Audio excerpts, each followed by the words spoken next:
Olá para você que entrou aí para assistir mais uma aula e hoje vamos aí com uma aula de ecologia falando um pouco de condições físicas e disponibilidade de recursos, uma aula bem interessante, né? Vamos falar aí de nicho ecológico, diferença entre condição e recurso, né? Qual é a diferença entre essas duas palavras, o que isso significa? Temos aí, né, vendo aí o sol, né? O sol, a radiação, ela pode ser aí um recurso para as plantas, os diferentes, né, nutrientes também sendo influenciados pelo pH. Temos aí a temperatura anual e uma chuva, né, mostrando aí condições e recursos, e vamos falar um pouquinho de cada. Bem, recursos e condições são condições muito distintas, são propriedades distintas em um ambiente. Isso tem que ficar claro, né? São propriedades distintas. É interessante ressaltar que um organismo pode alterar a condição de um ambiente, mas ele jamais pode consumi-la. Olha que interessante aqui. Nós temos uma árvore, né? Duas árvores alterando, né, a condição microclimática dessa região. Debaixo da árvore é sempre sombreado, né? Coitado desse gado que está aí, ó, tá o sol, então aqui debaixo desse, né, desse juazeiro, provavelmente as condições de temperatura são distintas desta região, né, afastada do juazeiro. Então, mostrando aí que um organismo pode alterar as condições, mas ele não consome. Então, essa é a primeira diferença. Condição não é consumida pelo organismo, embora possa ser alterada, e recurso é consumido pelo organismo, tá bom? Então, nós temos aí, né, as duas fotos que eu já falei. É, os recursos ambientais são consumidos ao longo do ambiente de um organismo e um exemplo é o quanto de radiação que chega em uma folha. Então, quando a luz, né, ela traz aí uma quantidade de radiação, ela incide sobre a folha, esse quanto de radiação é absorvido pelas folhas, de forma que as folhas logo abaixo dessas primeiras que recebem, né, a luz, recebem quanto de radiação inferior a que estava disponíveis para as camadas superiores. Então, mostrando que até a radiação, né, o quanto de radiação é um recurso, uma vez que ele é consumido. Normalmente, quando a gente pensa em recurso, a gente pensa diretamente aí, né, nos predadores, nos carnívoros, que, por exemplo, essa onça pintada abatendo aí essa anta, né? Obviamente não haverá mais essa anta, ela foi abatida. Então uma próxima onça pode não encontrar essa anta no ambiente. Então ele foi consumido, né, por esse predador. Qual a consequência disso diretamente, né? Falar que os recursos são consumidos. A consequência é que os organismos acabam competindo entre si para adquirir, né, parte de um recurso que é limitado. Então, se existe uma quantidade limitada de recurso no ambiente, os organismos competem entre eles para adquirir aquele recurso, né, aquela energia limitada. Falamos agora um pouco de condições. E nós temos sempre, né, o hábito de dizer que o ambiente é severo, propício, extremo, estressante. É estressante para quem? É extremo para quem? Isso são sentimentos humanos, né? Retrata simplesmente o que o humano pensa. Então, será que realmente são estressantes? Para um humano, talvez, né, viver aqui, né, na Antártida seja aí estressante, seja extremo, seja severo, mas viver numa floresta não é. Mas pense para um pinguim. Será que esse ambiente é estressante ou esse ambiente é estressante?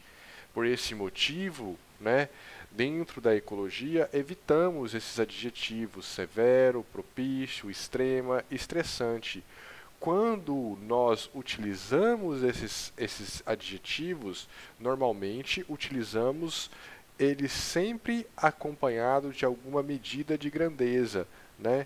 É estressante na faixa de temperatura abaixo acima de menos 8 graus Celsius para um pinguim? Estou colocando aqui um número fictício, então eu estou colocando uma unidade de medida. É sempre importante embutir junto a esses adjetivos uma característica, né, de mensuração, né, uma medida uma medida com ordem de grandeza que seja factível de comparação. De forma geral, as condições, né, podem determinar se um ambiente físico é habitável ou não. Nós temos três tipos de curva, basicamente. A primeira curva, que é uma curva em forma de sino, em que você tem as melhores condições, né, para o crescimento, reprodução e sobrevivência. Vocês observem que a reprodução é o período mais crítico, é o mais exigente da vida de um organismo. Né? Ele pode até sobreviver, mas crescer ele tem uma exigência maior e reproduzir ainda maior ainda. Né? Então, essa primeira curva, ela normalmente retrata a maioria das condições, né, e recursos para o desempenho das espécies. Ela pode ser representada aí pela temperatura, pelo pH. Então, nós temos aí, né, e exatamente essa curva. Da mesma forma, né, nós temos aí o alimento também, em pequenas proporções ele não alimenta, né, e em altas concentrações, em médias concentrações ele é o suficiente. Também excesso demais, se der muito excesso de alimento para o animal, às vezes ele pode até morrer. Embora ele não vai se alimentar, alguns, né, mas alguns cães, por exemplo, se você der excesso de comida e peixes, eles vão comer e eles vão morrer. Tá bom? Então o excesso também mata. E a segunda curva, Elton? O que ela retrata? Bem, venenos, né? Venenos, toxinas. Então, se em zero, o organismo sobrevive, ela continua sobrevivendo, né? Mas em pequenas, em altas concentrações, né? Que pode ser até em altas aqui, né? Um pouquinho acima do zero, você já tem aí a morte do organismo.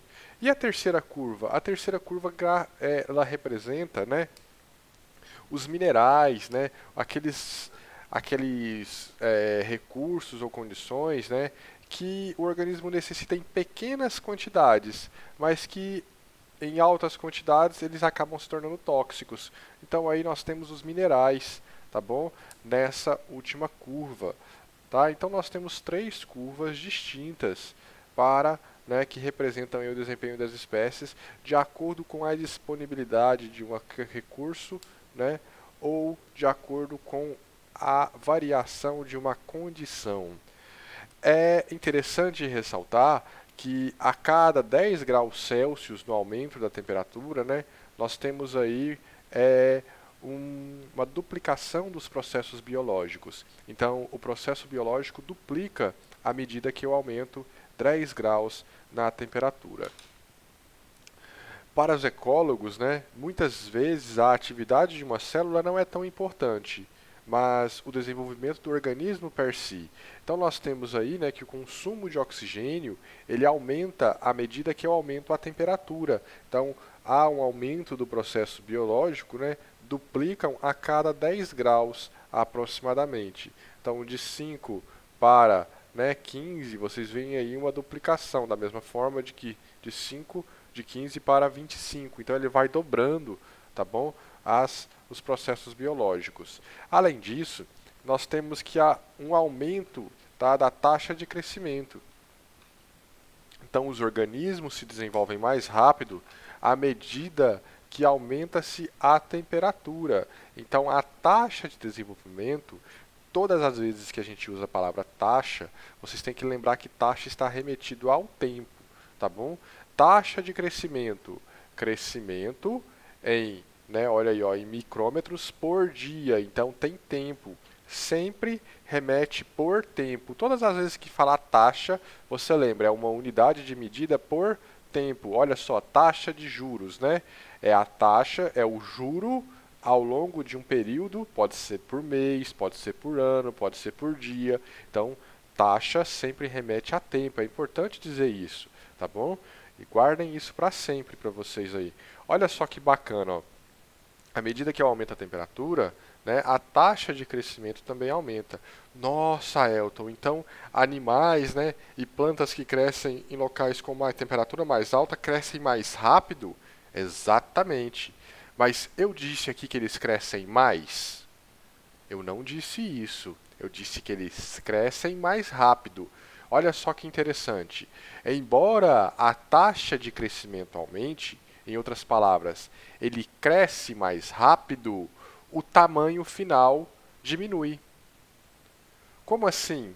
Ué, o tamanho do organismo em ambientes mais quentes tende a ser menor do que em ambientes mais frios, onde ele cresce lentamente. Então, ele cresce lentamente em ambientes frios, mas ele atinge um tamanho final maior.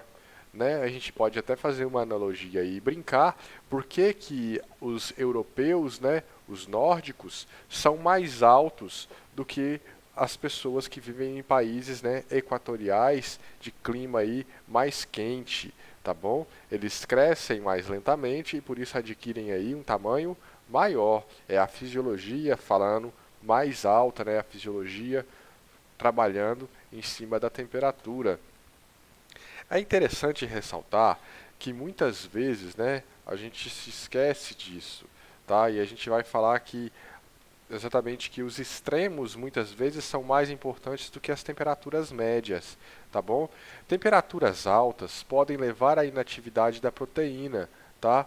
Então a proteína perdendo a sua forma e função, né, perdendo a sua estrutura terciária, ela para de executar as suas funções. Lembrando que as proteínas são responsáveis, né, por todas as funções de um organismo.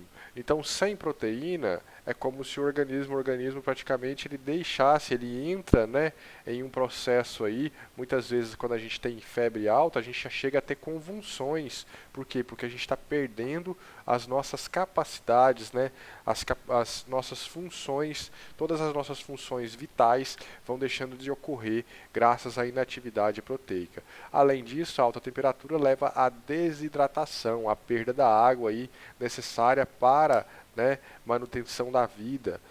E temperaturas baixas geram também dano por resfriamento, congelamento de células e rompimento de membranas. Quando a água congela, né, ela gera aí cristais, e esses cristais são como agulhas, rompendo as células, tá bom? Então esse é um problema do resfriamento. Algumas espécies, né, elas armazenam glicerol e outros compostos no sangue e nos tecidos para que elas possam se congelar, tá bom? Algumas espécies toleram congelamento, como algumas espécies de tartaruga, tá bom? De quelônios e algumas espécies de anfíbios também. Se vocês olharem no Google, vocês vão ver aí algumas espécies que podem fazer esse tipo de congelamento. Tá bom? São raras, mas existem. É importante ressaltar que muitas vezes a distribuição dos organismos, tá, ela está limitada não às temperaturas médias, mas às temperaturas extremas. Por exemplo, esse cacto, o baguaró, né, baguaro, ele não tolera mais de 36 horas de congelamento. Então, ao longo, né, da sua distribuição no globo, né, quando a gente pega aí o globo, né, e ao longo da distribuição, se a gente chegar a uma limitação aqui, onde nesses locais aqui, né, há uma temperatura abaixo de 0 graus, né, que congela abaixo de 0 graus por mais de 36 horas, né, essa espécie acaba não ocorrendo. Por quê? Porque há uma limitação fisiológica para essa espécie. Então, muitas vezes no nosso extremo, nos nossos estudos, a gente acaba representando, a gente adora usar a temperatura média de um local. Mas lembrem-se, dependendo do tipo de estudo, não é a temperatura média que é importante, tá bom?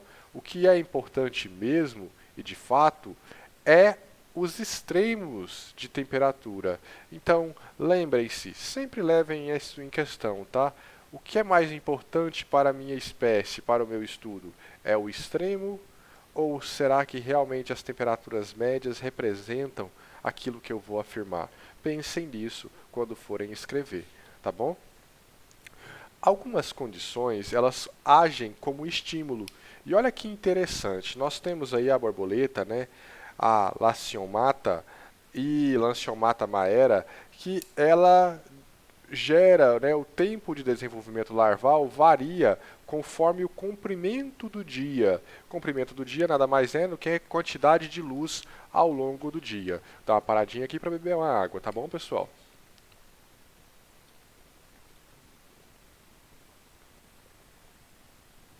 No outono, a espécie se desenvolve mais rápido, tá? Por que ela se desenvolve mais rápido? Porque ela, tá, à medida que o dia diminui, tá bom? Ela, ao longo da seleção natural, os organismos, né, selecionados foram aqueles que se desenvolveram mais rápido. Por quê? Porque quando se aproxima do outono, a redução do comprimento do dia significa que o inverno está chegando. Então, que o alimento vai se esgotar. Então, a única forma desses organismos conseguirem completar seu desenvolvimento é reduzindo o tempo do mesmo. Já na primavera, né, o aumento do comprimento do dia significa, né, a chegada da estação reprodutiva. E aqueles que chegam mais rápido à fase adulta deixam maior quantidade de indivíduos. Então, na primavera, o aumento do comprimento do dia, né, gera redução do tempo de desenvolvimento. Já no outono, a redução no tempo gera a redução no tempo de desenvolvimento. Então, a redução na exposição da quantidade de horas gera aí a redução, tá, da taxa do tempo de desenvolvimento. Em outras palavras, eles se desenvolvem mais rápido, tá bom? Então, bem explicadinho, né? Na primavera é porque o organismo, né, ao longo da seleção, foi selecionado aqueles que deixariam o maior número de descendentes. Então, se o organismo chega mais rápido né, na primavera, na fase reprodutiva, sabendo que isso está relacionado ao comprimento do dia, ele deixará mais descendentes. Então, foram selecionados indivíduos que acabam se desenvolvendo mais rápido quando o comprimento do dia aumenta durante a primavera. No outono, o inverso devido à quantidade de recursos. As plantas, né? As plantas podem ser classificadas, só para vocês terem uma ideia, em plantas de dia longo e plantas de dia curto. É claro que isso na fisiologia tem a ver aí, né, com o fitocromo, né, a variação FFR, que a gente não vai entrar aqui no caso, a gente trabalha isso na fisiologia vegetal. As plantas medem, na verdade, não é o comprimento do dia, é o comprimento da noite, mas temos aí, né, que plantas de dia longo são aquelas que precisam mais de um ponto crítico, né, de quantidade de luz. Então, olha só, para plantas de dia longo, como essa daqui, essa aqui é planta de dia longo, essa aqui é planta de dia curto, é necessário que tenha quanto?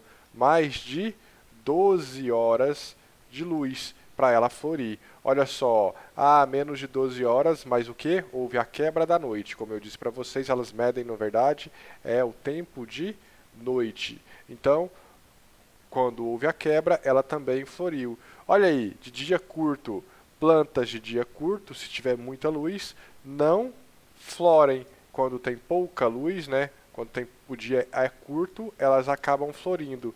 E dias curtos, né, sendo, né, bloqueados por um flash de luz durante a noite, também geram plantas que não produzem. Então, mostrando aí como a condição, né, estimula a floração, né, a reprodução em vegetais.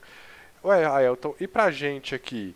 Bem, pra gente tem pouca variação no comprimento do dia, né, mas existem algumas espécies que ainda respondem a essas variações, tá bom? Algumas espécies de feijão, tá? Elas respondem aí ao comprimento do dia, tá bom, pessoal?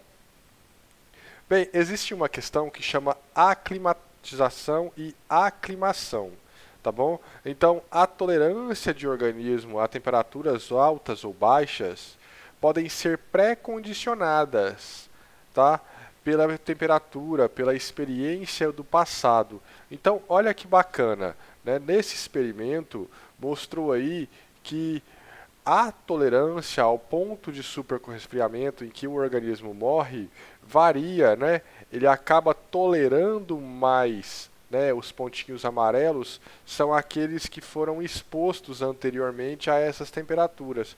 Então você vê aí que eles toleram temperaturas mais frias, mais gélicas, tá? Uma vez que eles são expostos por uma faixa de tempo, né, são condicionados a temperaturas mais baixas. Já esses que são controle acabam o quê?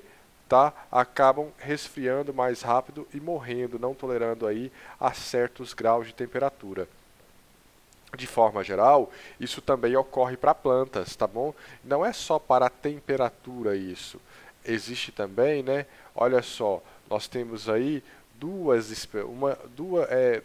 a triplex triangulares sendo, né, uma espécie de sol cultivada no sol, em pleno sol, e cultivada à sombra. Então, ela vai responder de forma diferente, tá bom? Então, ela vai adaptar, na verdade, ela vai desenvolver, não que ela vai adaptar, né? O organismo já nasce desenvolvido, tá? Já nasce adaptado. Ela vai, né, desenvolver folhas diferentes para o ambiente em que ela está sendo cultivada. Qual que é a importância disso para mim, Aelton? A importância é, sabe aquele vaso seu que está na sombra? Quando você mudar ele para o sol, tá? Ele pode aí, tá, sofrer, essa planta pode sofrer, né, danos nas folhas, porque ela estava aclimatada a um ambiente de sombra. Então, ela não tolerará alta luminosidade. Ah, então ela vai morrer, Aelton? Não necessariamente, tá? Ela vai desenvolver novos tipos de folhas, tá, que são adaptadas à nova, mais propícias à nova condição, não mais adaptadas, né, mais propícias à nova condição. Bem, as condições podem afetar outros membros de uma comunidade, e aí a gente tem que pensar aqui no caso dos gafanhotos. Esses gafanhotos são atacados por um patógeno, tá bom? Tá? Que é o Entomophaga grise, que é um fungo. E olha que interessante, foi descoberto que a temperatura, gafanhotos que passam maior parte do tempo, né, em exposição a mais de 40 graus, eles têm uma redução na infestação por fungos, tá bom? De forma que a temperatura, né, a temperatura do local acaba influenciando a taxa de parasitismo entre as populações de gafanhotos. Então, gafanhotos em populações com alta temperatura acabam sofrendo com menor carga parasitária. Já em temperaturas menores, temos aí então, tá, um aumento da carga parasitária nos gafanhotos. Isso gera diferenças, tá, nas curvas de crescimento e de sobrevivência desses próprios gafanhotos. Então, olha que bacana, foi descoberto também que organismos, né, gafanhotos que estavam expostos a temperaturas menores, eles acabavam ficando mais tempo ao sol para tentar, né, para reduzir aí a taxa de infestação. É interessante ressaltar também que a temperatura às vezes influencia também as relações competitivas.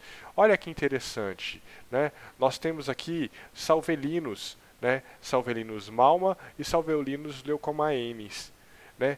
Esses dois peixinhos salmonídeos, eles têm uma relação competitiva, né, e isso varia de acordo com a temperatura. Em temperaturas de água de 6 graus, o Leucomaenes ele perde, né, a competição. Já em temperaturas de 12 graus, essas relações competitivas são invertidas e Leucomaenes acaba ganhando, né, a relação competitiva.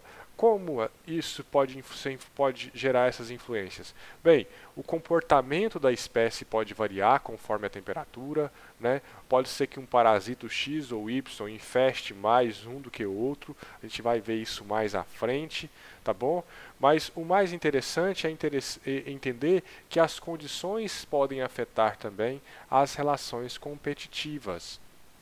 Interessante também ressaltar que, se retirada as duas uma espécie mantida só a outra, elas conseguem sobreviver tanto em uma temperatura quanto na outra. Então, realmente é a competição que gera aí a influência na taxa de sobrevivência e não só a temperatura.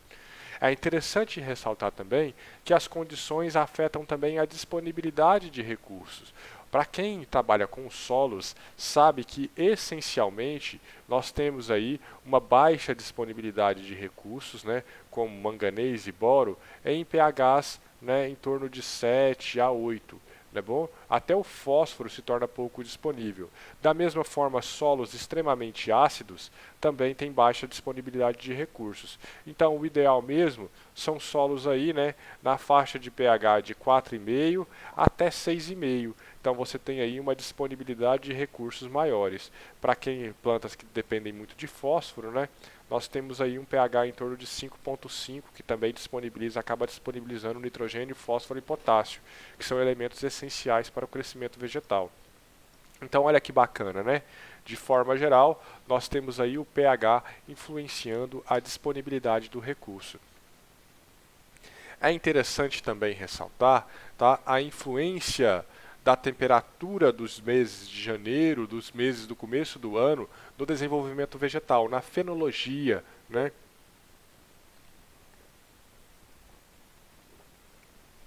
Nesse caso aqui, olha que bacana isso. As plantas que tinham aí, né, à medida que eu tenho um aumento da temperatura, tá, nos primeiros meses, de janeiro a maio, eu tenho também, né, a ocorrência do evento sendo mais cedo. Então, se as temperaturas do começo do ano são mais altas, para muitas plantas, elas acabam respondendo na fisiologia de forma positiva, tá? Então, elas acabam realizando, né, os eventos mais cedo. O início é mais cedo. Da mesma forma, se eu reduzo as temperaturas, né, o início de algum ciclo, por exemplo, produção de folhas, produção de flores, pode ser o que? Mais tardio, tá bom? Então acaba sendo o que? Tardio. Beleza, pessoal? Então nós temos aí uma diferenciação gerada simplesmente, tá, na fenologia, dado a temperatura do ano, né? Como que estão aí essas condições ao longo do ano. Temos que classificar os organismos ainda como ectotérmicos e endotérmicos. Ectotérmicos são aqueles que dependem de fontes externas de calor para determinar o seu ritmo biológico, né, metabólico.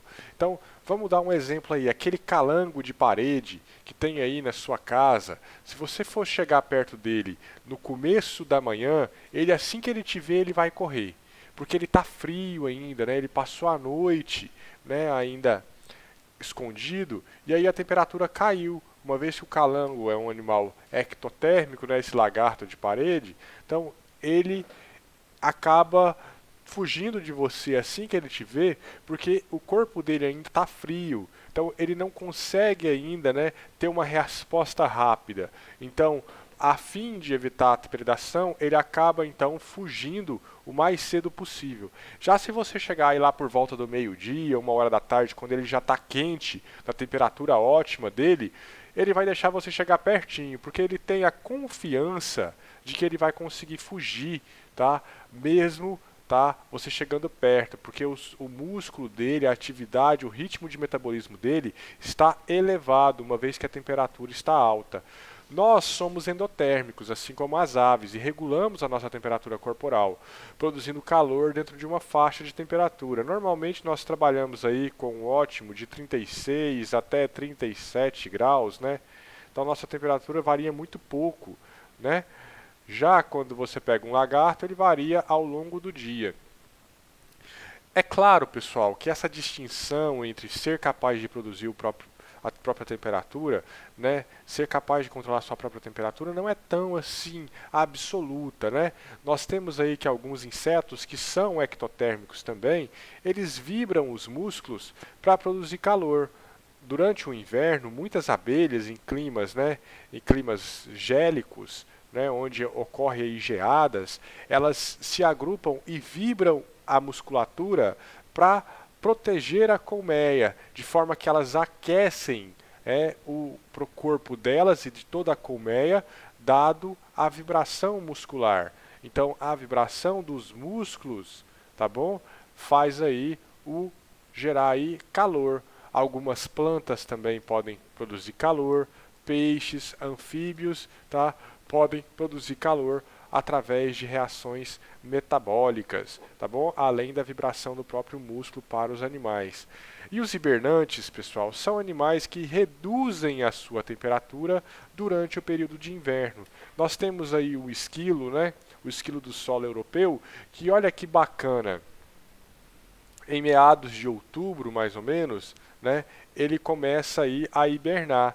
E olha aí o que acontece. A temperatura do corpo dele cai, e aí ele tem alguns picos de solavanco, né, subindo e descendo, mas em média, isso aqui está a temperatura do ambiente, tá, pontilhado, que vocês podem ver aqui. Então ele vai aí, né, à medida que a temperatura do ambiente cai, declina, ele também gera aí, tá, a redução da temperatura corpórea. Para que isso? Lembra que eu disse para vocês que à medida que o organismo reduz a temperatura, ele faz o que com a taxa metabólica?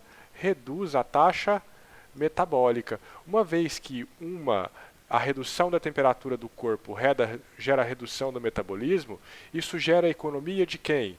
De energia. E no inverno, né, como vocês bem sabem, a baixa disponibilidade de recursos para, né, principalmente em ambientes gelados, extremos, né, de temperatura aí muito baixa, né, então os animais acabam então hibernando para reduzir essa perda de temperatura. Viu que eu usei extremo, né? Eu deveria ter usado aí temperaturas o que abaixo de 0 graus, né? Temperaturas extremamente geladas em que se congela a água e os tecidos, né, animais. Bem, a condição ela acaba também limitando a ocorrência dos organismos, como eu já mostrei lá para o cacto, né? E aí eu tenho aqui, ó, o exemplo do camarão, tá bom?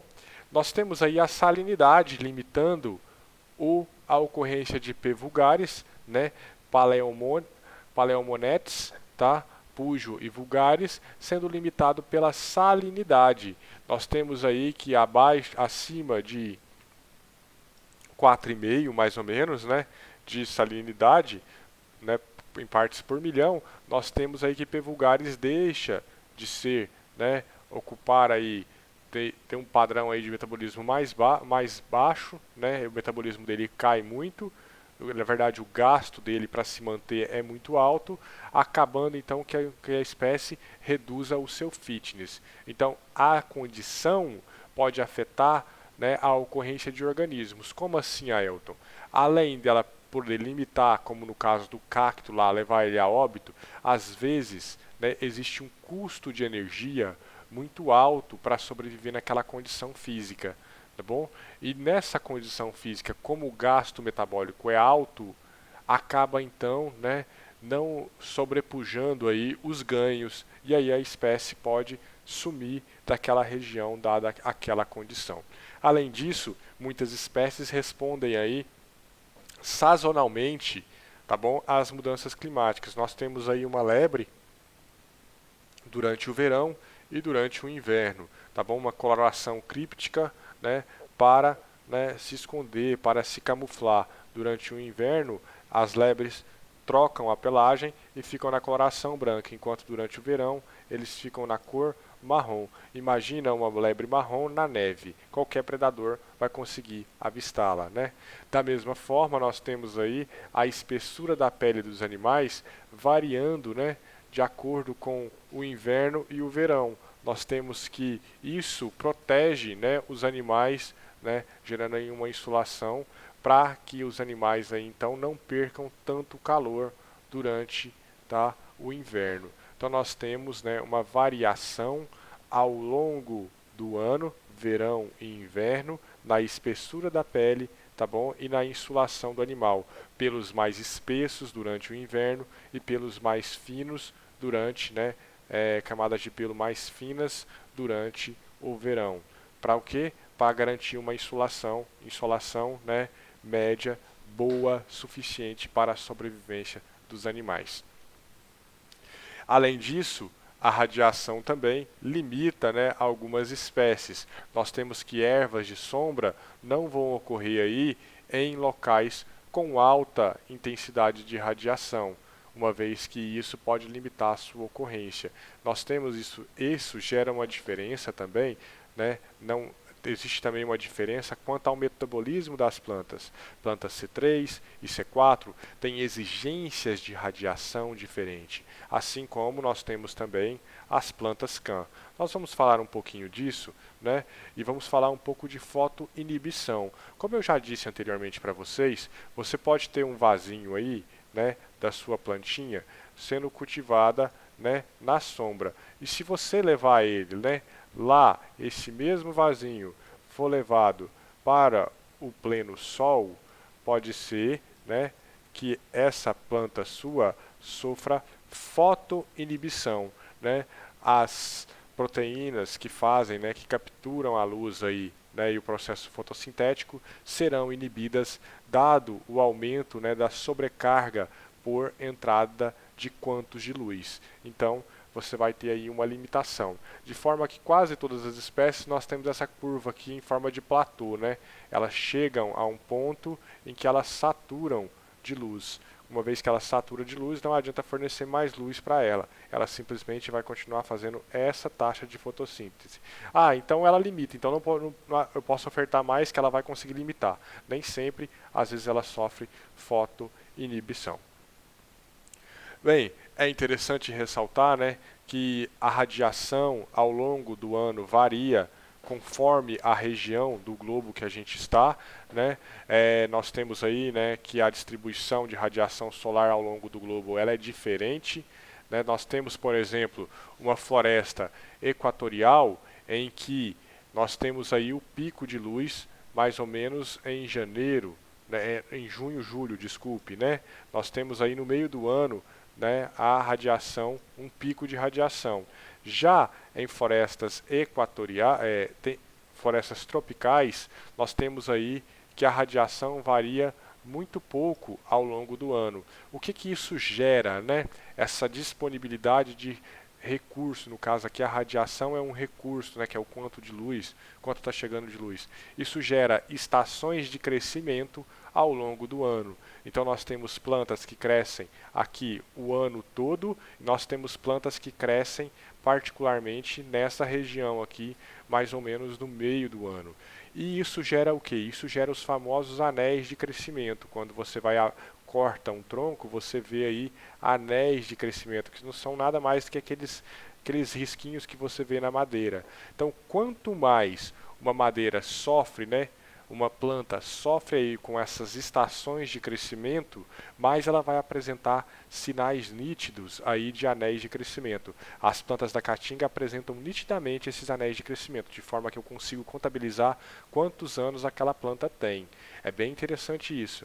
Mas na caatinga não é limitado pela radiação, e sim pela água, tá bom? Então a água aqui na caatinga gera as estações de crescimento, da mesma forma que a luz, né, para as florestas temperadas, né, da tundra e as regiões tropicais, onde isso é pouco proeminente. Além disso, nós temos que lembrar também que muitos seres, muitos vegetais vivem na água, né? Vivem abaixo da água, da superfície da água.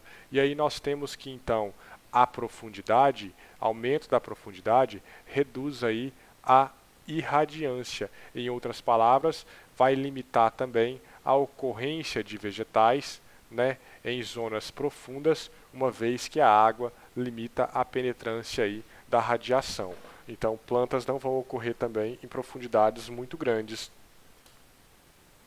Temos que lembrar, né, que as plantas elas possuem tantas folhas de sol quanto de sombra, tá bom? Algumas são extremamente, né, adaptadas às condições de sombra, e nós temos que as plantas, obviamente, plantas que estão no dossel da floresta, lá no alto da floresta, elas acabam recebendo mais o que? Sol do que plantas que crescem abaixo do dossel, né? Então essas plantas de cima da floresta, elas costumam ter folhas de sol, tá bom? E as plantas debaixo da floresta costumam ter plantas de sombra. É interessante que a própria disposição das folhas vai variar, né, ao longo do dia, tá bom, pessoal? E como as plantas de sombra, a luz é um recurso, né, limitante, elas acabam tendo uma eficiência de absorção maior do que plantas de sol. Por que isso?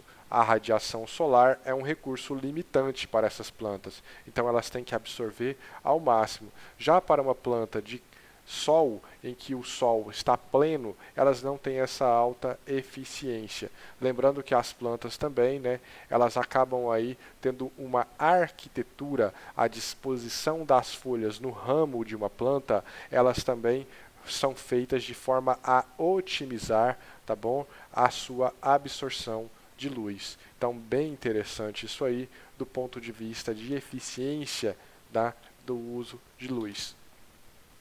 Nós ainda temos, né, além de folhas de sol e de sombra, nós temos plantas que ao longo do ano, ao longo do clima, da sazonalidade, nós temos plantas tolerantes e evitadores. A caatinga tem tanto tolerantes quanto evitadores. Olha aqui, quem é esse aqui? É um juazeiro. Ele é um tolerante, né, a baixa disponibilidade de água. O juazeiro provavelmente tem raízes o quê? Profundas, né, buscando água, né, e armazenando água provavelmente aqui, né, numa batata, num xilopódium, tá, armazenando água para utilizar durante a estação seca, né. Então, mesmo durante a seca, o juazeiro está verde. E algumas outras plantas, né, não que elas não tenham raízes profundas, elas perdem as folhas durante a estação seca, tá, para o que? Evitar, né, essa perda d'água, uma vez que nessa época existe baixa quantidade de água disponível, então, e a água ela sai pela transpiração através das folhas, né, então a perda de folhas reduz aí, tá bom, a perda da água, de forma que elas evitam aí a condição, né, falta d'água. E aí ela vai variando essa presença de folhas ao longo do ano, né?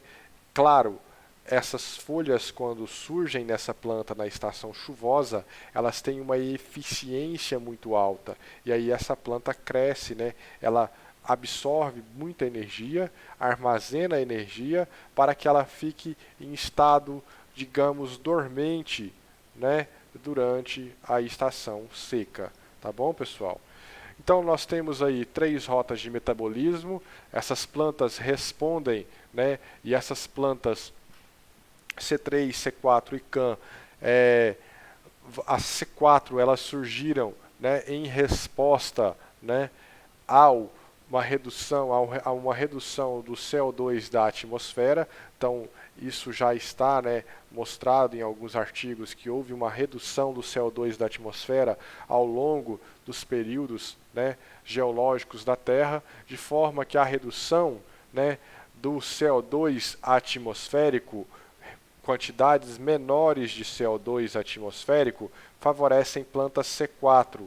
Assim, também, aí ao mesmo tempo, plantas C4 também têm crescimento favorecido, né, maior crescimento e melhor sobrevivência em relação a C3, são favorecidas em altas temperaturas. Então, a baixa concentração de CO2 e o aumento da temperatura favorece plantas C4. O aumento do CO2 atmosférico e a redução da temperatura favorece plantas C3, tá bom? Então as plantas respondem diferentemente, tá, a aumentos da temperatura, tá bom? E as concentrações de CO2. É uma pergunta interessante aí. O que é esperado com as mudanças climáticas globais em relação a C3 e C4, dado que nós vamos ter um aumento das concentrações de CO2 e, ao mesmo tempo, um aumento das temperaturas. E aí, o que é esperado? Pense você mesmo aí, tá? E tente responder essa pergunta para você. Em caso de dúvidas, eu estou disponível para te ajudar, tá? Em relação a essa pergunta. Nós temos que as plantas C3, nós temos aí na estrutura vegetal, né, o estômato. O estômato é uma estrutura na folha, né, uma célula, são células, né, na folha, e que ele se abre e se fecha, essas células abrem e se fecham, permitindo a entrada de CO2. O que as plantas, né, C3, C4 e CAN diferem? A C3 e a C4, elas diferem em relação, né, ao forma que esse carbono é capturado. A C4 utiliza um metabolismo utilizando a enzima PEP carboxilase, enquanto a C3 utilizam exclusivamente a rubisco. Essa aqui utiliza PEP carboxilase em um setor e a rubisco confinada, né, na bainha de feixe. E as CAN? O que as plantas CAN fazem? As plantas CAN são plantas adaptadas a climas extremamente áridos, né, onde há baixa disponibilidade de água, e por esse motivo elas abrem os estômatos para capturar CO2 durante a noite. Por que durante a noite? A abertura do estômato permite a captura de CO2, mas ao mesmo tempo favorece a perda de quem? Da água. Como elas vivem em ambientes, tá, com baixa disponibilidade da água, elas não podem se dar esse luxo de perder água. Qual é o período mais frio do dia, onde há menor chance de perder água? Durante a noite. Então elas abrem o estômago durante a noite, capturam o CO2, fecham durante o dia, tá? Não entra nada durante o dia, e durante o dia, utilizando a radiação aí, elas transformam de volta, liberam de novo o CO2 através de reações enzimáticas, liberando aí para o círculo de Calvin-Benson, tá? O CO2 necessário para a aquisição de energia, né? Fabricação aí de açúcares. Nós temos aí o ciclo da C4, em que o CO2, né, é capturado num via C4 aqui, tá bom? Pela PEP carboxilase, e é enviado, depois de capturado, para a bainha de feixe, onde ele é liberado de novo, e aí o rubisco pode atuar no ciclo de Calvin-Benson.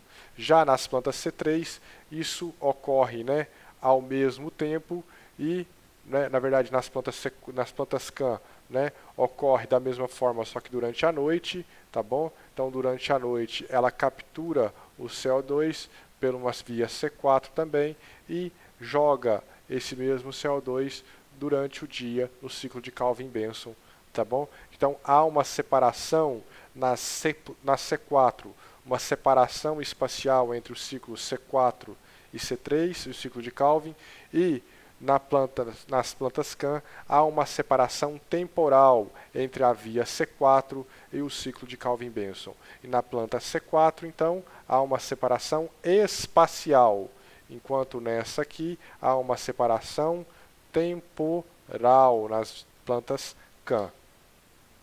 Em relação, né, aos recursos vegetais, nós temos aí um dos recursos vegetais e para também animais mais importante é a água.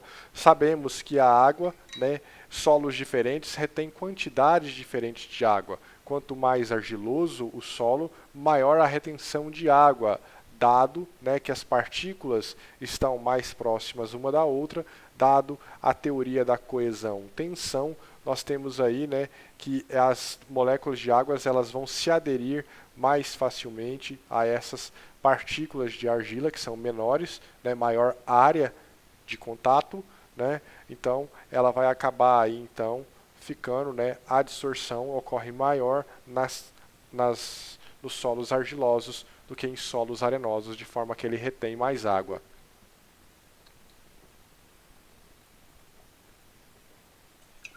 Lembrando que reter água não significa disponibilizar água, tá bom? Nós temos aí que analisar o potencial hídrico, que isso é visto na disciplina de fisiologia vegetal. Então, mostrando aí como é que as plantas, né, absorvem água, nós temos aqui um pelo absorvente em contato com a matriz do solo, ele absorvendo água aí que está na sua periferia. Já falei disso, né, o pH influencia a disponibilidade de recursos, não preciso me repetir, né, me ater a isso. E nós temos que, por exemplo, as plantas, as raízes das plantas, elas respondem ao nutriente nos solos. Olha que interessante, nós temos uma planta aqui em que na areia ela não desenvolve tantas raízes. Por que não? Bem, na areia não tem muito nutriente. Então, quando ela chega numa porção argilosa, em que há maior disponibilidade de nutrientes, ela há um aumento, né, da biomassa de raízes em busca de nutrientes, tá bom? E, né, você vê aí nas porções mais baixas de novo uma menor, né, distribuição de raízes. Então as plantas também respondem, tá, a nutrientes no solo, tá bom? Isso tem importância para toda a relação aí, né, de plantio, cultivo de vegetais, tá? Lembrando que se a luz é limitante, a planta tende a investir mais em crescimento aéreo, em busca de luz. Se o recurso limitante está no solo, é a água, é o nutriente, ela tende a investir mais em raízes, porque ela precisa buscar esses nutrientes que estão limitantes, tá bom? Nós temos aí, né, que a concentração de CO2 ela varia, né, com a profundidade, tá bom, do ambiente e também ao longo, tá, do ano. Nós temos aí, né, que em novembro nós temos que há uma disponibilidade de carbono mais ou menos constante. Já em época de julho, que é a época fria, nós temos aí uma variação ao longo do tempo, né? Por que isso, né? Na verdade, desculpa, no inverno nós não temos essa variação ao longo do tempo, obviamente, porque as plantas estão dormentes, né? Então elas estão dormentes. Então você não tem aí a produção de CO2 e o consumo de CO2. Lembrando que as plantas, né, elas fazem fotossíntese durante o dia. Olha que interessante. Durante o dia, o período que ela faz fotossíntese, as taxas de CO2 na atmosfera vão reduzir, tá? E durante a noite elas aumentam de novo. Por que elas aumentam? Porque a planta faz somente respiração à noite, né? E aqui o que ela faz? Ela faz respiração, mas ela faz também fotossíntese, né? Então, respiração e fotossíntese, como a fotossíntese consome CO2, né? Há uma redução nas quantidades de CO2. O CO2 varia também conforme a profundidade. Podemos classificar os organismos ainda como autotróficos e heterotróficos, lembrando que organismos autotróficos são aqueles capazes de produzir o próprio alimento. Quem são eles? As algas, tá? As plantas, o fitoplâncton, ele produz, né? Eles são autotróficos. Mais especificamente nesse caso, fotoautotróficos, dependem da luz para produzir o próprio alimento.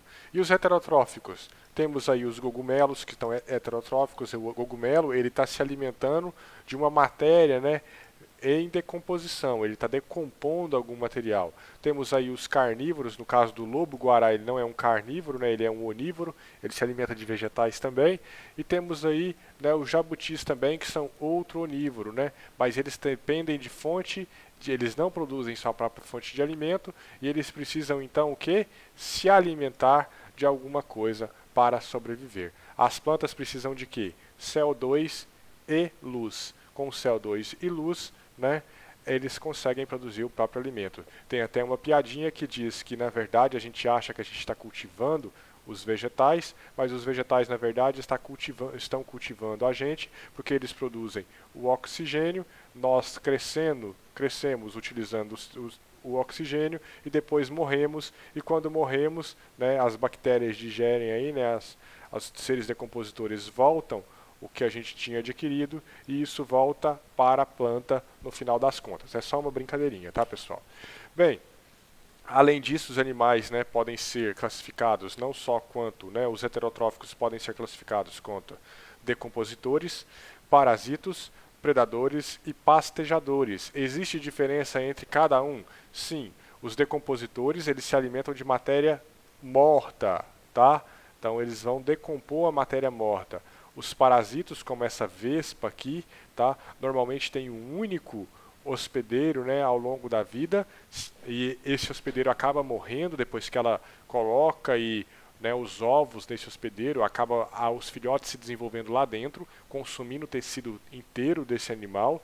Nós temos os predadores, que são os mais comuns, né, conhecidos, como, né, a onça pintada, e nesse caso aqui o guepardo da neve, né, se alimentando. Então esse, né, animal aqui, ele está morto, então ele deixou de existir. E nós temos o pastejador, tá? Como o bisão americano, a o cabrito, a ovelha, a vaca, né? Que a diferença entre pastejadores e predadores é que os pastejadores, né, na verdade, o pastejador também é um predador, né, mas os predadores aqui nesse caso carnívoros. Os pastejadores normalmente eles não matam a presa, eles consomem ali parte desse vegetal. Como o vegetal é modular, ele desenvolve de novo, ele rebrota após o pastejo. Já o predador, quando ele come um pedaço da presa, não tem como ele comer só a patinha e o bicho ficar vivo. O bicho vai morrer após, né, a alimentação aí do carnívoro. Os animais ainda podem ser monofágicos. Normalmente monofágicos se alimentam de um único animal, como o próprio nome já diz, mono, né? Então eles são altamente especializados, são especialistas. E a polifagia são aqueles que se alimentam de vários, né, seres. O guepardo, por exemplo, é polifágico, se alimenta de vários animais, né, independente, sendo presa, ele se alimenta disso aí. Nós temos, né, por exemplo, organismos como os determinados beija-flores que são altamente especializados. Em relação, né, aos diferentes alimentos, nós temos que lembrar que eles têm proporções nutricionais diferentes. A madeira, quando a gente vê madeira, né, ela é cheia aí de carboidratos, tá bom? Mas esses carboidratos estão na forma de que? Normalmente celulose, e é difícil de quebrar. Quando a gente já pega aí um camarão, ele tem muita proteína, né, o ganso, proteína. Então os tecidos animais, eles têm muita proteína, tá bom? Nós temos aí a castanha do Pará, por exemplo, né, que ela é rica em gordura, tá bom? A folha de repolho rica em carboidrato. Então, para quem come repolho aí e acha que não está comendo carboidrato, tem muito carboidrato lá também. A ameixa, né, muito carboidrato. Nós já temos aí, por exemplo, né, a casca de madeira que é rica em fibra, tá bom? Então nós temos aí diferenças nutricionais nos diferentes tipos de alimento. E o que isso tem a ver? Bem, os animais, né, e todos os seres, eles dependem, né, dessas relações de carboidrato e proteína. E, normalmente, esse tipo de carboidrato presente aqui nos vegetais, né, não o de fruto, mas o de casca de madeira, o das folhas, ele é um carboidrato de difícil digestão. Isso vai acabar gerando, então, tratos digestórios diferentes, que a gente vai falar já já. Como existem vários tipos de recursos, os seres vivos acabam tendo aparatos diferentes, né? Para os insetos isso é marcadamente, né, é bem explícito. Nós temos aí, por exemplo, né, um gafanhoto se alimentando aí de vegetal com a sua mandíbula. Nós temos a abelha com seu aparato sugador, né? A lepidóptero, né, uma mariposa aqui com a espirotromba, né? Tanto é que Darwin conseguiu descrever uma que tinha uma espirotromba de 30 centímetros simplesmente por observar, né, por observar uma flor que tinha uma corola tubular longa de 30 centímetros. Então as pétalas dessa flor, né, eram de 30 centímetros. Então Darwin preveu que deveria haver uma mariposa ou uma borboleta, ele disse uma borboleta, né, um lepidóptero na época, que tivesse uma espirotromba de 30 centímetros também, para poder pegar um néctar na base dessa planta. Anos depois foi descoberta essa borboleta, tá bom? Não é essa borboleta aqui, né, pessoal, mas a borboleta lá. Nós temos aqui, né, um inseto sugador, que ele insere esse aparato até, né, o floema, e aqui um afídeo também fazendo a mesma coisa, que tem um aparato aí, tá, sugador, para penetrar aí em cascas ou nos vasos do xilema e floema dos vegetais. Em relação aos bicos das aves, também não é diferente. Nós temos aí, né, as aves raptoriais, como os gaviões, tendo aí algo em forma de arpão, né, na ponta. Nós temos os animais filtradores, né, e os limícolas, que capturam, né, alimentos no fundo tá? De lagos, o sondador que ele fica enfiando esse bico no solo procurando vermes para comer, frugívoros como os tucanos, uma rede de pesca como os pelicanos, o pica-pau com o seu bico, né, pontiagudo e chato e ao mesmo tempo capaz de procurar inseto em troncos, os beija-flores que são nectívoros, né, e os granívoros, né, e aqui um bico generalista como o do corvídeo, tá bom? Então nós temos aí diferentes tipos de bicos, esses diferentes tipos de bicos remetem a diferentes tipos de alimentos, tá bom, pessoal? Em relação, né, à razão carbono-nitrogênio, como eu disse para vocês, quanto mais carbono, né, mais difícil, tá?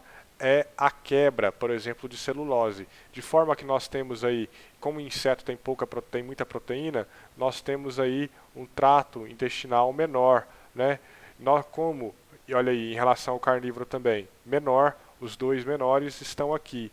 Aí quando a gente vai então para animais que são herbívoros, nós temos aí então um trato intestinal longo. Por quê? Porque é difícil digerir, tá, a celulose. Então esses animais precisam de tratos digestórios maiores. Ah, professor, o do coelho não é tão grande. Como é que ele lida com isso? Bem, grande parte do alimento do coelho é perdido na forma de fezes e ele acaba fazendo cropofagia. Ele come a própria fezes, tá? Porque tem grande parte do alimento ali, tá? Que foi daquelas fezes, né? Aquelas fezes podem conter grande parte dos nutrientes ainda. A galinha também é um não ruminante, tá bom? E grande parte das fezes das galinhas ainda contém, tá? Grande parte do alimento que elas consumiram. Então elas perdem, tá? Defecam aí, não conseguem absorver muita coisa. Tal fato é verdade que antigamente se utilizava cama de frango para alimentar gado. Em outras palavras, fezes de frango com palha de arroz ou algo do tipo para alimentar gado. Hoje isso não é mais permitido, essa prática, tá bom? Então, nós temos aí, né, a dificuldade de digestão de vegetal, celulose. Então, nós temos diferentes tratos para esse tipo, tá, de alimento. Extremamente difícil. Nós temos aí uma câmara de fermentação no coelho, tá bom? A câmara de fermentação na zebra, e aí nós temos aqui uma ovelha com o trato gastrointestinal bem longo, com câmara de fermentação também, e ao mesmo tempo um canguru, tá? Com uma câmara de fermentação alongada também. Tudo isso para tentar aumentar a absorção, uma vez que a celulose é de difícil, tá, quebra. A maior parte desses animais que digerem celulose não são eles que o fazem, eles têm seres simbiontes, tá, protozoários, protistas, que atuam na quebra da celulose, tá bom, pessoal? Por fim, nós temos que muitas vezes o recurso ele não está facilmente, tá, disponível para os predadores ou para aqueles que se alimentam do ser, né, para os pastejadores. Enfim, o recurso, tá, está protegido por defesas. Todo mundo já viu, né, que todo mundo já ouviu falar na urtiga, que ela tem pelos nas folhas e além disso ela secreta aí uma substância urticante, porque os tricomas são glandulares, né? Essas glândulas aqui liberariam aquela substância urticante. Para que isso? Para defender a planta, tá? Simplesmente são estruturas de defesa. Nós temos aqui um ácaro preso nos tricomas foliares. O ácaro poderia estar se alimentando aí, tá, da planta. Então, os tricomas agem como defesa para os vegetais. Para vocês terem uma ideia, aqui tem o caso de um trevo, né, em que ele produz ciano, né, cianureto, se eu não me engano, né, ácido cianídrico, né. Então, o ácido cianídrico ele é tóxico e aí nós temos a lesma mordiscando folhas de trevo. Folhas com plantas uma variação genética que produzia cianogênica e a que não produzia cianogênico. As plantas cianogênicas eram bem menos mordiscadas, tá, do que as plantas que não produziam ácido cianídrico, de forma que então eu tenho uma defesa para esses vegetais. Aqui mostrando, né, que após o dano na folha, a planta pode induzir, tá? Então ela tem uma defesa indutível, ela é induzida, aqui no caso, né, produzindo glicosinolatos, né, glicosinolatos sendo produzidos em pétalas de folhas que foram mordiscadas. Então, quando essas plantas foram mordiscadas, elas aumentam a produção aí de defesa para que se evite aí o predador, tá bom? Uma vez que isso aqui, né, não é um composto de fácil palatabilidade. Então, os animais aí acabam evitando esse tipo, tá, de composto. É interessante falar também de cripsia. Cripsia nada mais é do que camuflagem, é o termo utilizado para camuflagem. Não sei se vocês estão vendo aí, né? Tá bem fácil de ver, né? Aqui nós temos um bicho-pau, tá bom? Então ele se camuflando aí, tá? Em um bando de galhos. Então aí nós temos aí a cripsia. De novo aqui um bicho-folha, também realizando cripsia, se camuflando de determinados predadores. Nós temos também o aposematismo. O aposematismo nada mais é do que colorações de advertência para predadores ou outros organismos. Estou aqui, não me toque, sou tóxico. Se me tocar, você vai ter que aguentar aí as substâncias tóxicas. Quem nunca pegou uma lagarta de fogo, né? Quem nunca esbarrou em uma lagarta de fogo, né? Para saber o quanto, né, são aí, doído essa questão. Aqui nós temos uma das lesmas mais letais do mundo, né? A substância liberada por essa lesma é altamente letal, é muito tóxica, uma toxina bem forte. Mas olha só que interessante. Falamos de crimicia, falamos de aposematismo. E se um animal, então, né, ao longo da seleção natural, conseguir imitar algo, mas não ser tóxico? Imagina que eu tenho uma lagarta que seja desse jeito aqui, mas que não cause nenhum mal. Se eu colocar a mão dela, ela não vai me queimar. Isso ocorre? Sim, ocorre. Isso são chamados de mímicos, né? Nós temos aí o mimetismo batesiano. Então, batesiano, lembra? Batesiano é o mentiroso. Ela está mentindo para você. Olha aí, ó. Aqui nós temos uma Micrurus, né? Que é uma coral verdadeira, tá? Cabeça em formato de dedão, olho bem pequenininho, tá? Então nós temos aí, né, uma Micrurus verdadeira, uma coral verdadeira, e aqui nós temos uma coral falsa, olho bem grande, né? E aí você vê que a cabeça é um pouco mais achatada, não parece um dedão da sua mão. Então, uma coral falsa. Quem é a que pode gerar aí problemas, né?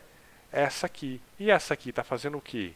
Bem, ela está simplesmente imitando essa aqui, porque o organismo, quando vê uma serpente dessa, fala, opa, ali é perigoso.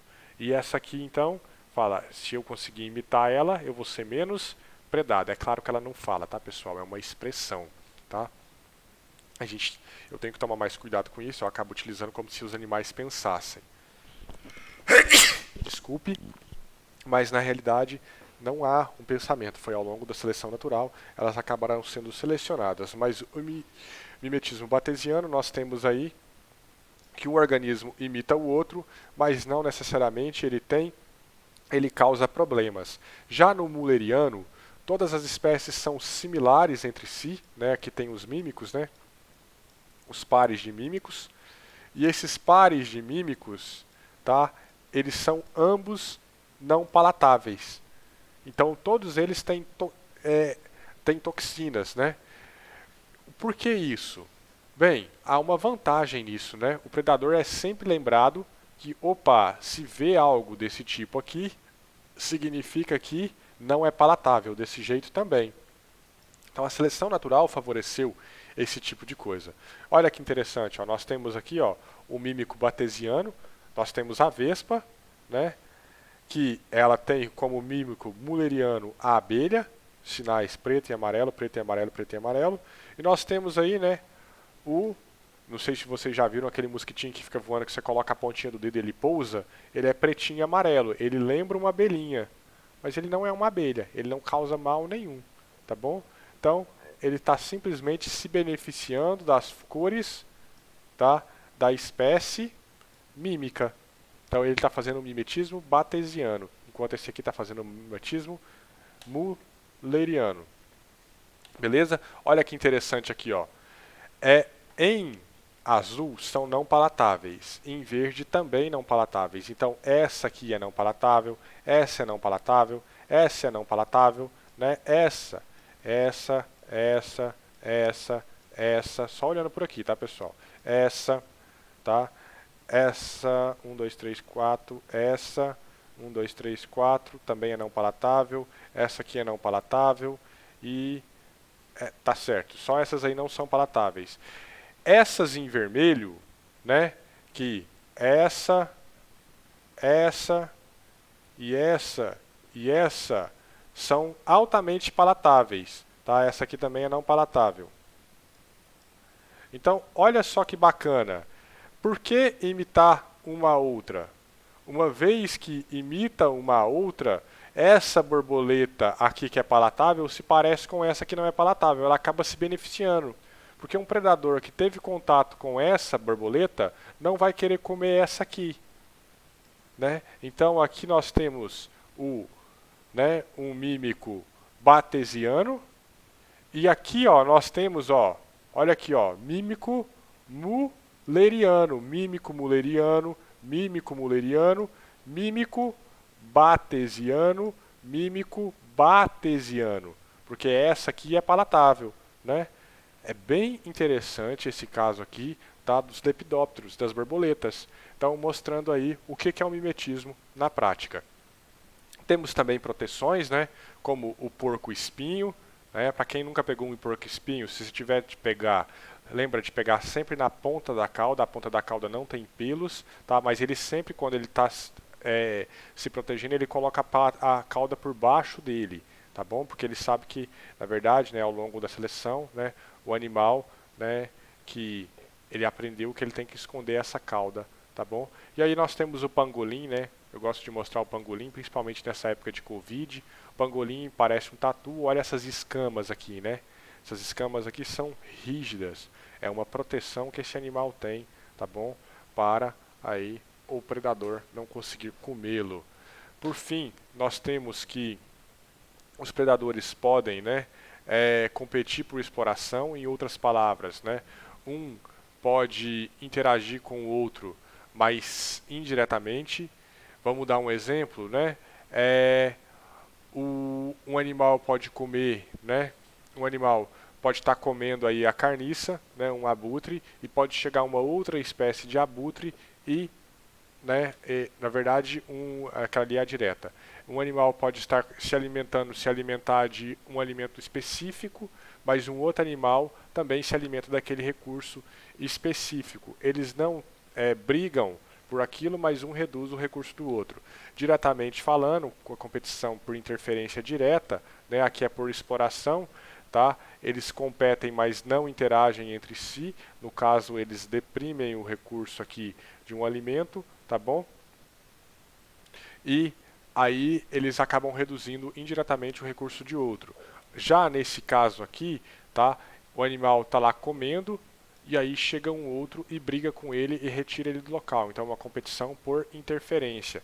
Nós temos aqui, ó, por exemplo, a craca. Ela chega, ela se instala nesse local. Uma vez que ela se instalou aqui, ela retira o espaço de outra craca. Então, competição por interferência. Tá bom, pessoal?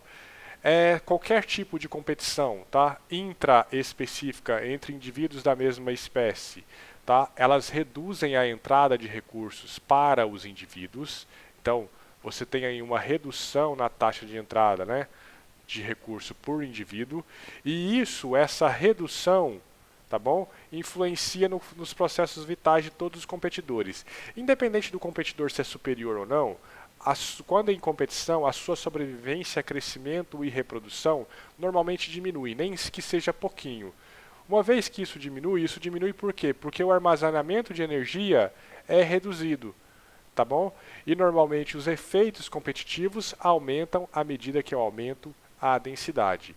Mas nem sempre eles aparecem imediatamente, eles podem ter um lag aí, né? Um atraso na resposta. Eu posso ter a densidade aumentando, mas a sobrevivência somente, né, reduzindo depois de um tempo, né, depois que chega a um limite. Então, nós temos aí uma diferença. Então, olha aí, a probabilidade de mortalidade aumenta à medida que eu aumento aí a densidade, tá bom? O número de sementes por plantas nessas casos aqui, né, que nesse caso aqui é a competição intraespecífica dependente de densidade. Então, o número de sementes também da planta caindo à medida que eu aumento o número de plantas por metro quadrado. Sempre é assim? Não. Em alguns casos, né, o número total de sementes pode aumentar por planta, uma vez que a taxa de reprodução pode aumentar, tá? Cada caso é um caso. O número de esporos pode aumentar também à medida que eu aumento aí, tá, o número de doses. Então, e ao mesmo tempo também eu posso ter, tá, a densidade aí dependente, tá, até um certo ponto e depois estabilizar. Beleza, pessoal? Nós temos que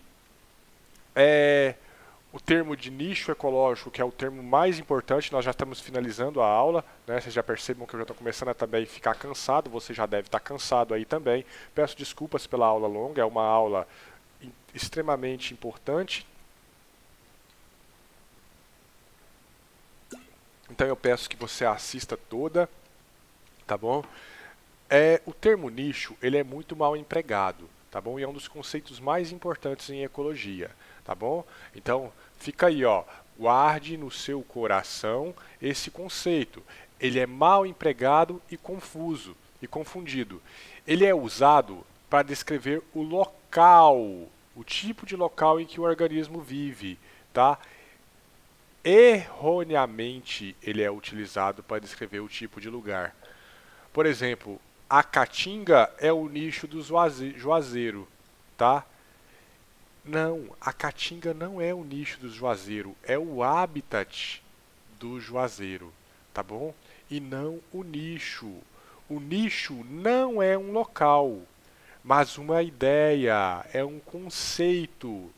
Em resumo, né, é o resumo das tolerâncias e exigências de um organismo. É o resumo das tolerâncias e exigências de um organismo. Um habitat como a caatinga pode proporcionar vários nichos diferentes. Então, olha aí, o nicho é da espécie ou do habitat? O nicho é do habitat, tá? O nicho de um organismo descreve como, tá? Em vez de onde ele vive. Então, como o organismo vive é o nicho, em vez de onde ele vive. Eu posso dizer, tá, que o termo nicho é um espaço multidimensional de condições e recursos necessários para a sobrevivência de uma espécie. Olha aí, ó, é um espaço multidimensional, aqui está em 3 dimensões, você pode pensar aí até em 100 dimensões, vai ser difícil isso no teu cérebro, mas você poderia pensar em outros eixos aí, tá? Então é um espaço de condições, né, e recursos necessários para a sobrevivência de uma espécie. Olha aí, eu coloquei um nicho aqui representado por duas condições, temperatura e salinidade. Aqui eu já aumentei para 3, né, formando um gráfico 3D. Posso pensar em 4 condições de recursos, 5 condições de recursos, 6 condições de recursos e assim sucessivamente. Então é um espaço multidimensional de condições e recursos necessários para a sobrevivência de uma espécie. Agradeço aqui, ficamos por aqui. Até mais.